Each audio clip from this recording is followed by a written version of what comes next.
Continuar con la comisión número 2. El bloque 13. Me acompañan como vicepresidente el doctor Ángel Moya y como secretaria la doctora Gabriela Eslava. Muchas gracias. Bueno, tenemos 5 ponencias. Y creo que hay 2 ponencias que son de los mismos autores que podrían, si les parece, exponer de manera conjunta. Bueno, comenzaríamos con el doctor Abdala Martín. La ponencia del doctor se llama Morigeración de la responsabilidad de los administradores por aplicación de la Business Judgment Rule y está en la página 373 del libro, del tomo 3 del libro de ponencias. Muchísimas gracias. Muy buenas tardes. La matriz de un conglomerado de sociedades que tenía como marca emblemática BMW decidió adquirir una sociedad anónima que tenía como marca emblemática Rover, donde están los autos de la línea Land Rover y toda esa línea. Esa decisión empresaria que se tomó fue a la postre sumamente desafortunada, porque BMW perdió millones de euros por esa adquisición, porque si bien había seguido ciertos cánones normales, los resultados económicos de la operación fueron desde el punto de vista económico ruinosos. Un grupo de inversores fue a la justicia a reclamar la responsabilidad de los administradores societarios por haber decidido esa adquisición. Y ahí es donde se plantea el problema que nosotros analizamos en esta ponencia. La imputación de responsabilidad de los administradores societarios, como pertenece y es una subespecie del género que es la responsabilidad civil, presupone, para concretar la sindicación del deber resarcitorio, que se satisfagan o se cumplan los mismos requisitos que cualquier imputación de responsabilidad de derecho civil. El factor de imputación es subjetivo. No desconocemos que un sector de la doctrina ha propuesto, quizás hasta insistentemente, una suerte de objetivización de la responsabilidad de los administradores societarios. Cabe aquí una digresión para referir que cuando yo hablo de administradores societarios, me refiero e incluyo no solamente a los directores de las sociedades anónimas, sino en definitiva a cualquier administrador de cual fuera el tipo de sociedad de la que se trate. Retomando el hilo, la imputación de responsabilidad presupone la existencia de dolo o culpa. Y a diferencia de ese sector de la doctrina que propone la objetivización, en esta ponencia nosotros insistimos en que el factor de imputación es subjetivo, es que claramente cuando hay dolo, ese dolo va a ser el factor de imputación, pero que normalmente la estrella de los factores de imputación es la culpa. A su vez, la Business Judgment Rule, que en definitiva es la regla del juicio de negocios, en una traducción literal, pero que nos sirve para entenderla, es un desarrollo del derecho anglosajón que también fue tomado por el derecho francés y por el derecho alemán, y que en definitiva implica una morigeración de la responsabilidad, porque sostiene que los administradores societarios no van a ser responsables de las decisiones, aun cuando éstas sean ruinosas, siempre y cuando en esa evaluación ex post facto se determine que en el momento en que se tomó la determinación, valga la redundancia, o la decisión empresaria, los administradores mínimamente hicieron estos 2 deberes, que son no asumir riesgos extraordinarios, esto es, no lanzarse a hacer una operación económica que tenía riesgos que no son los que normalmente una empresa corría, Y el segundo de los elementos es que hayan hecho lo necesario para obtener toda la información que necesitaban según el caso y según las circunstancias. Doctor Abdala. Ahí termino y redondeo. Gracias. La conclusión es, en este caso que acabo de referir, el tribunal absolvió de responsabilidad porque entendió que con el diario del lunes es fácil saber que la operación de compra de Robert era mala, pero en el diario que leyeron los administradores no era posible avisorar que eso iba a pasar y que la operación en términos económicos iba a terminar siendo ruinosa. Muchas gracias.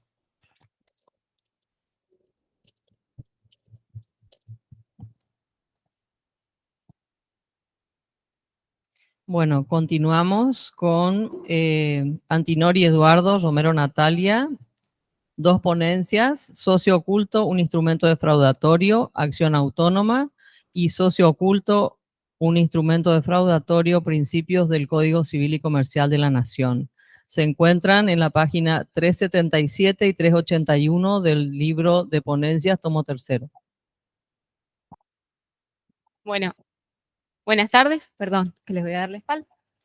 Bien, bueno, la verdad que esta tarde se va a hacer medio complicado porque yo lo que les voy a pedir a ustedes es que veamos al socio oculto desde la óptica del tercero. No lo veamos dentro de la sociedad, sino desde la óptica del tercero. Y en un caso en particular, que es utilizado como instrumento defraudador, que podría suceder que tenemos una sociedad, ¿sí?, en la cual la sociedad está despatrimonializada por sus socios están despatrimonializados, ¿sí?, y los administradores están despatrimonializados. Y nosotros tenemos una hermosa sentencia a favor y no sabemos qué hacer con esa hermosa sentencia a favor porque es incobrable directamente. Pero dentro de esta situación nos encontramos con un tercero que durante toda la vida de la sociedad ha obtenido las ganancias de la sociedad. Ese tercero sí se ha patrimonializado y ese tercero no asume el riesgo del socio, pero sí tiene las ventajas del socio, que es llevarse las ganancias de la sociedad. Ante esta situación, necesito que veamos estas dos ponencias. La primera de ellas, hace un juego con esta situación y los principios generales del derecho. Atendiendo a esta misma situación que les digo, es muy sencillo y muy fácil ver que, por ejemplo, la buena fe es vulnerada. Nadie puede ampararse en la buena fe cuando existe la prohibición legal del artículo 34, que nos dicen que no pueden existir socios ocultos. Bien, la buena fe sabemos que está violada en este caso. El abuso del derecho. El abuso del derecho, acá lo vemos vulnerado, el derecho primeramente de... ¿cómo se llama?, de la sociedad, porque si bien la sociedad abusa del derecho llevando las ganancias a este socio oculto, a su vez vulnera el derecho del tercero porque obviamente no va a poder cobrar su acreencia. ¿Cómo vulnera el derecho el socio? Bueno, el socio vulnera el derecho de dos formas, o sea, primeramente se lleva las ganancias sin ser socio. Segundo, oculta participaciones de sus propios acreedores. Entonces, vulnera derechos del acreedor de la sociedad y a su vez vulnera sus propios derechos. Con esta primera ponencia concluimos en que el artículo 34, con esta prohibición legal, y acá no me golpeen mucho, es de orden público, ¿sí? Y por ende la acción sería imprescriptible. En cuanto a la otra ponencia que tenemos es cómo podemos presentar la situación del socio oculto. El socio oculto es un instituto del derecho societario que excede el derecho societario. ¿Por qué?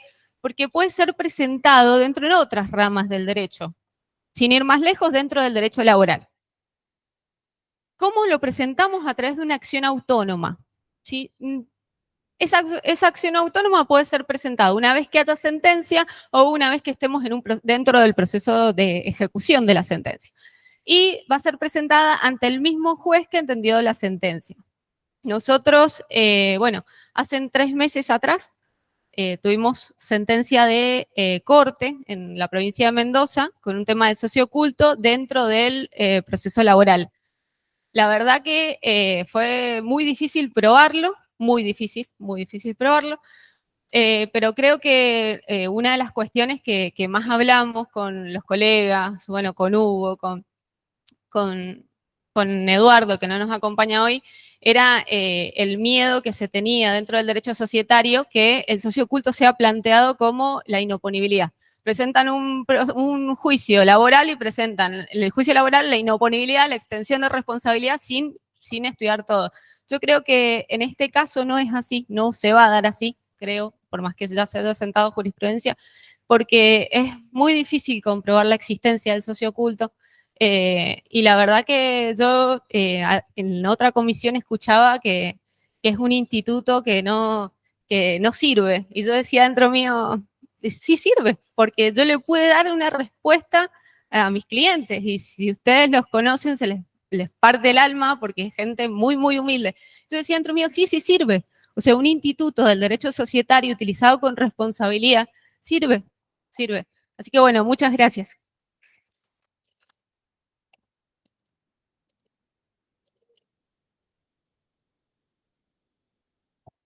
Bueno, muy bien.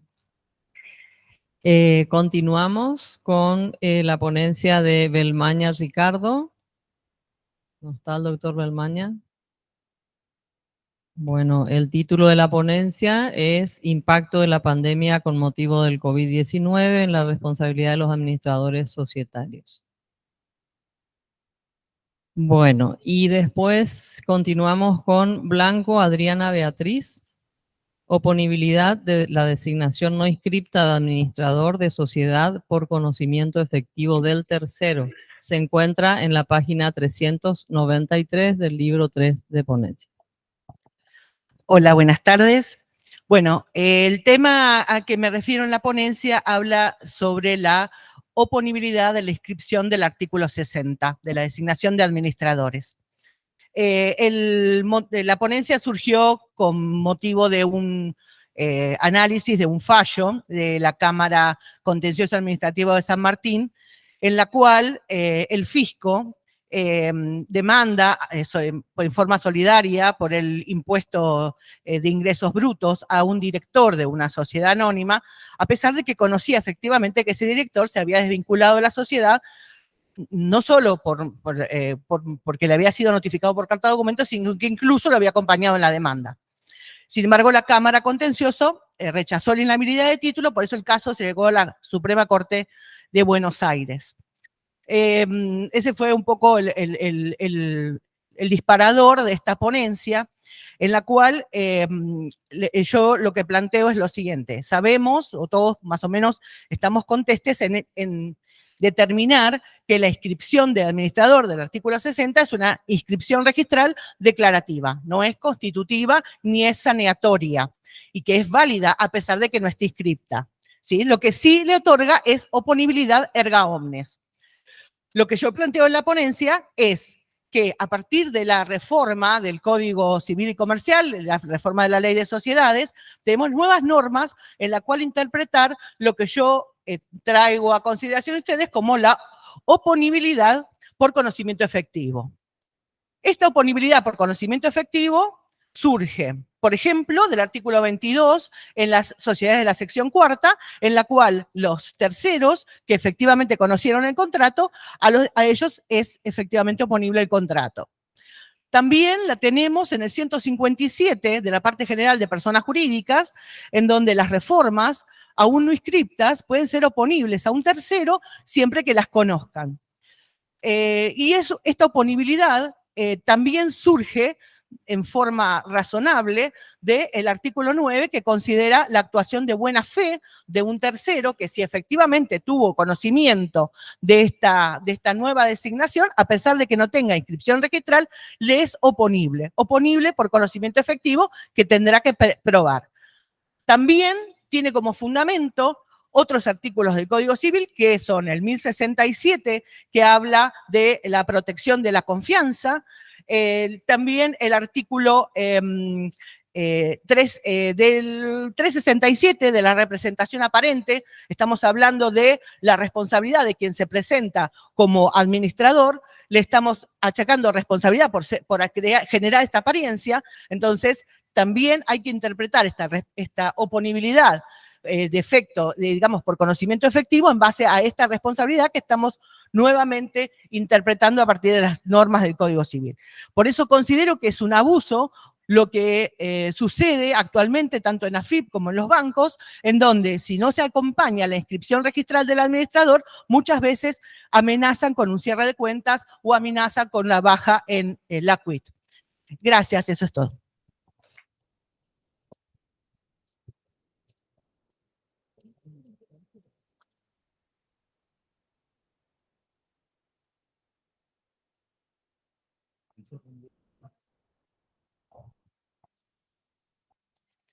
Bueno, abrimos lista de oradores.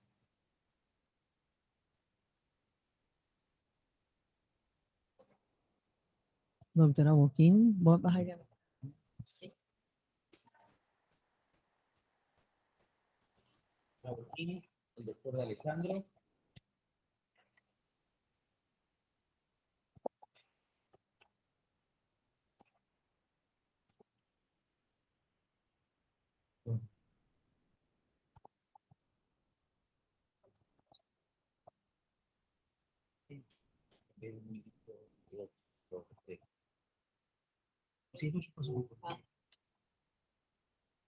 ¿Alguien más?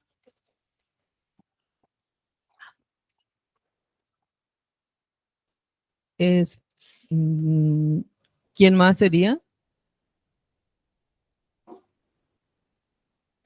Allá. Ya está anotado. Bien.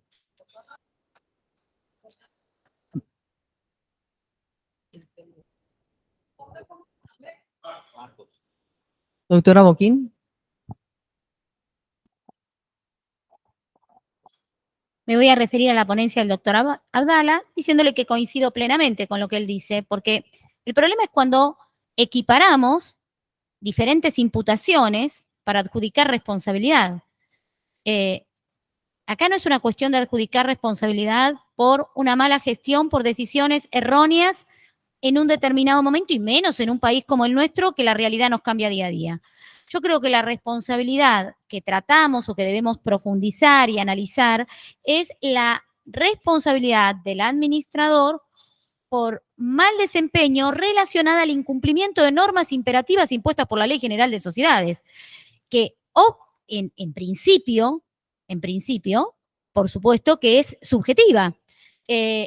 Probablemente en muchos casos esté la culpa intrínseca y surge el daño notorio de los propios hechos. Pero totalmente de acuerdo con Abdala. No creo que tengamos que poner en una misma bolsa el mal desempeño por incumplimiento de normas imperativas que lo que se puede considerar un mal desempeño a la hora de evaluar la asamblea, que no se hizo una adecuada gestión por decisiones incorrectas en determinada cantidad de negocios, y menos que eso sea responsabilidad objetiva. En donde destaco, la responsabilidad objetiva no significa que no haya culpa. Lo único que importa en la responsabilidad objetiva es que no tengo que probar la culpa, ¿no? Nada más que esta aclaración. Doctor D'Alessandro. Gracias. Bueno, un poco en línea con lo que decía Martín y Gabriela, totalmente de acuerdo con la aplicación de la Business Judgment Rule y las consecuencias. La responsabilidad para mí es subjetiva, los factores de atribución son subjetivos. Lo único que quería hacer la misma aclaración, ¿sí? En el sentido de que pondría un acento en la ampliación del concepto de dolo del nuevo Código Civil y Comercial de la Nación, ya no tan nuevo, y el tema de la culpa intrínseca o de la culpa in re ipsa. Así que, en definitiva, hay un factor subjetivo, habrá que invocarlo, pero puede surgir muchas veces claramente de la propia naturaleza de los hechos, por lo menos de determinadas infracciones objetivas, la infracción objetiva constatable, ¿sí? De normas imperativas o de algún deber legal que quede claro. ¿Mm? Doctor Marcos.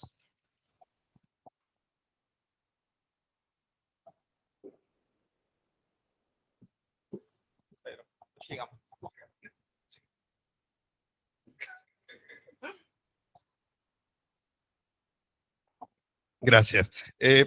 Con respecto a la ponencia de Adriana Blanco, que comparto, creo que ahí vale una aclaración, ¿no? Porque una cosa es estar en manos de la FIP y estar en manos de los bancos, y otra cosa es lo que dice la ley, ¿no? Son dos cosas distintas.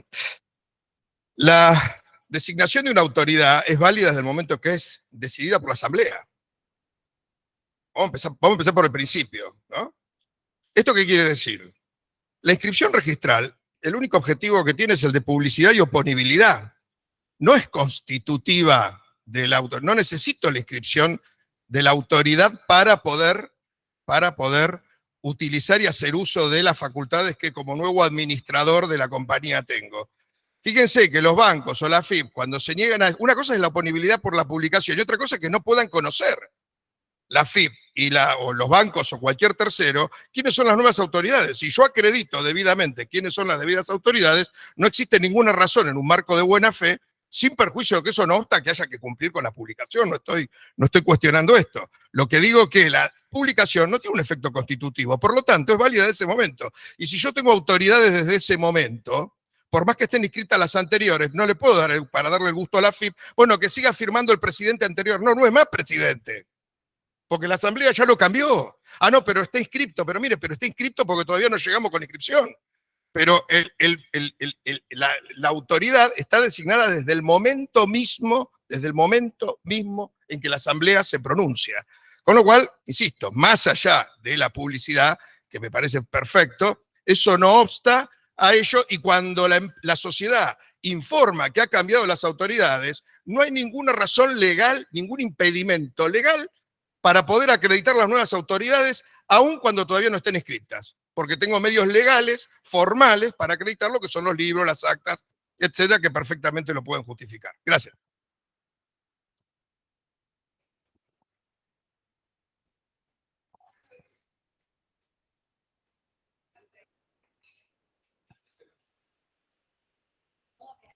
Bueno, vamos a dar lugar a la réplica. Doctora Abdala, ¿no?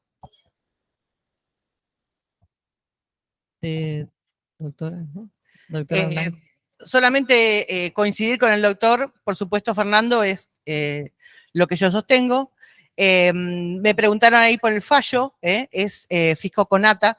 El tema es un tema tributario y en realidad la Suprema Corte lo resolvió interpretando cuál es la finalidad de la norma que busca la inscripción de los administradores. La finalidad es que el conocimiento, ¿sí?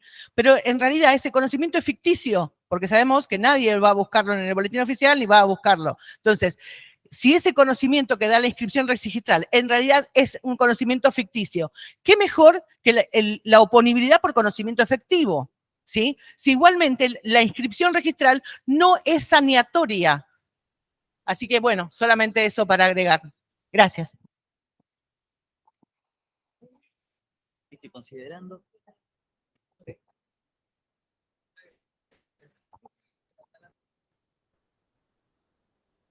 Bueno, damos por cerrado el panel entonces, ya que no hay más oradores ni ponentes.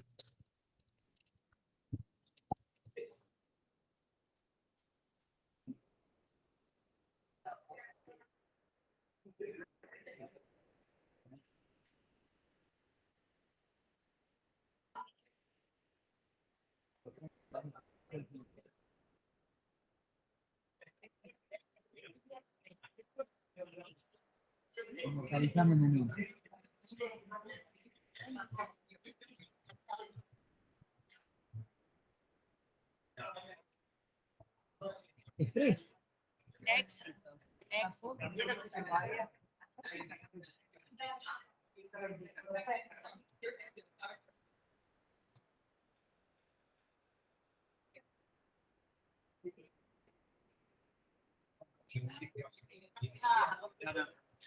Vamos a